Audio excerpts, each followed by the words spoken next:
Hello అండి, నమస్తే. ఈరోజు మనం ఈ వీడియోలో దేవునికి నైవేద్యంగా ఏం పడితే ఫలితం అనేది ఏం దక్కుతుంది అనే విషయం గురించి మనం తెలుసుకుందాము.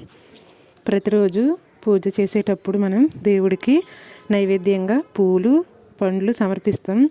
ఇలా చేయడం వల్ల భగవంతుని ఆశీర్వాదాలు లభిస్తాయని నమ్మకం. అరటిపండు, చక్కెర, నారింజ పండు లాంటివి దేవునికి నైవేద్యంగా పెడతారు. నైవేద్యం అంటే మనం మనస వాచ కర్మన మన శక్తి కొద్దీ భక్తిపూర్వకంగా దేవుడికి సమర్పించేది. మరి ఏ దేవుడికి ఏ నైవేద్యాలు పెడితే ఎటువంటి ఫలితాలు కలుగుతాయో ఇప్పుడు మనం వీడియోలో తెలుసుకుందాం. లక్ష్మీదేవికి క్షీరాన్నము, తీపి పదార్థాలు, పండ్లు నైవేద్యంగా పెట్టి తామర పూలతో పూజిస్తే లక్ష్మీదేవి కటాక్షం కలుగుతుంది. అలాగే అష్టైశ్వర్యాలను, ఆరోగ్యాన్ని ప్రసాదించే లక్ష్మీదేవికి వరిధాన్యంతో చేసిన పదార్థాలను నైవేద్యంగా పెడితే లక్ష్మీదేవి అనుగ్రహం మన కుటుంబంపై ఎల్లప్పుడూ ఉంటుంది.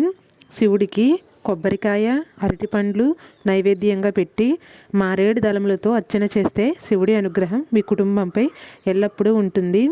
ఆంజనేయ స్వామికి ఇష్టమైన అప్పాలు నైవేద్యంగా సమర్పించి తమలపాకులతో పూజించడం వల్ల స్వామి అనుగ్రహం లభించి మీ కష్టాలన్నీ తీరిపోతాయి. బొజ్జ గణపయ్యకు కుడుములు అంటే చాలా ఇష్టం కాబట్టి వినాయకుడికి కుడుములు నైవేద్యంగా పెడితే మీ జీవితంలోని కష్టాలన్నీ తీరిపోతాయి. సాయిబాబాకు మిఠాయి నైవేద్యంగా పెడితే అనుకున్నవన్నీ వెంటనే జరుగుతాయి. భక్తుల సమస్యలు తీరుతాయి. వ్యాపారస్తులు శుక్రవారం నాడు లక్ష్మీదేవికి బెల్లం అన్నాన్ని చేసి తాంబూలంతో దానిని దానం చేస్తే వారికి వ్యాపారం అనేది అభివృద్ధి చెందుతుంది. కలియుగ దైవంగా భావించే ఆ తిరుమల తిరుపతి వెంకటేశ్వర స్వామి వారికి శనివారం రోజు చాలా ప్రీతిపాత్రమైన రోజు. అందువల్ల శనివారం రోజున ఇంట్లో ఈ వెంకటేశ్వర స్వామిని పూజిస్తే ఆ స్వామివారికి ఇష్టమైన వడపప్పు, పానకం నైవేద్యంగా సమర్పించి తులసి దళాలతో పూజ చేయడం వల్ల మీ కోరికలన్నీ తీరుతాయి. అరటిపండును దేవునికి నైవేద్యంగా పెడితే ఆగిపోయిన పనులు త్వరగా పూర్తవుతాయి. అప్పుల బాధలు తొలగిపోతాయి. కొబ్బరికాయను దేవునికి నైవేద్యంగా పెడితే పనులు త్వరగా సులభంగా పూర్తవుతాయి. అనుకున్న కార్యాలు దిగ్విజయంగా నెరవేరుతాయి. పై అధికారుల నుంచి ఎటువంటి సమస్యలు రావు. పులిహోరను దేవునికి నైవేద్యంగా పెడితే ఇంటి యజమాని యొక్క సంపద పెరుగుతుంది. సంపద ఆదిదేవుడు కుబేరుడు. ఆయన్ను ప్రసన్నం చేసుకునేందుకు పసుపు రంగు లడ్డూలను పెట్టాలి. దేవునికి రవ్వ లడ్డూలను నైవేద్యంగా పెడితే అప్పుల బాధలు తీరిపోతాయి. సుబ్రహ్మణ్య స్వామికి పెసరపప్పు, పొంగలిని నైవేద్యంగా పెడితే కుటుంబంలో కలహాలు అనేవి తొలగుతాయి.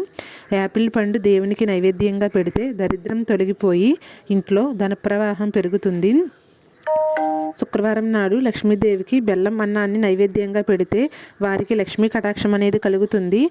అరటిపండును గుజ్జుగా చేసి దేవునికి సమర్పించడం వల్ల దేవుని అనుగ్రహం లభిస్తుంది. కమలా పండ్లు దేవునికి నైవేద్యంగా సమర్పించడం వల్ల చాలా కాలంగా పెండింగ్లో ఉన్న పనులు అనేవి నెరవేరుతాయి.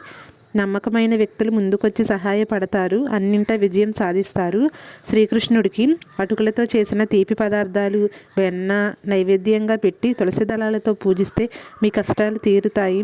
సపోటా పండును దేవునికి నైవేద్యంగా పెడితే వివాహాది శుభకార్యాల విషయంలో ఎదురయ్యే ఆటంకాలు పూర్తిగా తొలగిపోతాయి. వివాహం కాని వారికి తొందరగా వివాహం నిశ్చయం అవుతుంది. దేవునికి నేరేడు పండును నైవేద్యంగా సమర్పిస్తే నిరుత్సాహం దూరం అవుతుంది. శనీశ్వరుడికి నేరేడు పండు నైవేద్యంగా పెడితే అనారోగ్య సమస్యలు దరిచేరవు. అలాగే మీకు ఏదైనా శని ఉన్నా సరే శనిదోషం అనేది కొద్దిగా తగ్గుతుంది. విష్ణువు అలాగే శివునికి నేరేడు పండు నైవేద్యంగా పెడితే మీరు చేపట్టిన పనిలో విజయం సాధిస్తారు. ద్రాక్ష పండ్లు దేవునికి నైవేద్యంగా సమర్పిస్తే ఆనందం, సంతోషం లభిస్తాయి. నేతి అన్నాన్ని శివునికి నైవేద్యంగా పెడితే వారికి మృత్యు దోషాలన్నీ తొలగిపోతాయి. హనుమంతుడు ఎర్రటి ధాన్యాలను ఇష్టంగా స్వీకరిస్తాడు. ద్రాక్ష పండ్లను భగవంతునికి నైవేద్యంగా పెట్టి వాటిని చిన్నపిల్లలకు, పెద్దలకు పంచితే కుటుంబం మొత్తం సుఖ సంతోషంతో ఉంటుంది. అమ్మవారికి జామ పండును నైవేద్యంగా పెడితే వ్యాపారాలు చాలా లాభసాటిగా సాగిపోతాయి. లక్ష్మీనారాయణ స్వామికి పెసరపప్పు, పొంగలిని నైవేద్యంగా పెట్టి పూజ చేస్తే మీ సంపద అనేది పెరుగుతుంది. సరస్వతీదేవికి పొంగలని నైవేద్యంగా చేసి పిల్లలకు పెట్టి వారు తింటే విద్యాభ్యాసంలో ఎలాంటి సమస్యలు లేకుండా ఉంటారు. మంచి జ్ఞాపక శక్తి అనేది లభిస్తుంది. పనస పండును దేవునికి నైవేద్యంగా పెడితే శత్రునాశనం అవుతుందని, రోగ విముక్తి కలిగి సుఖంగా జీవిస్తారని చెబుతారు. శనీశ్వరునికి నేరేడు పండును నైవేద్యంగా పెట్టి ఆ ప్రసాదాన్ని కుటుంబం మొత్తం తప్పనిసరిగా తినాలి.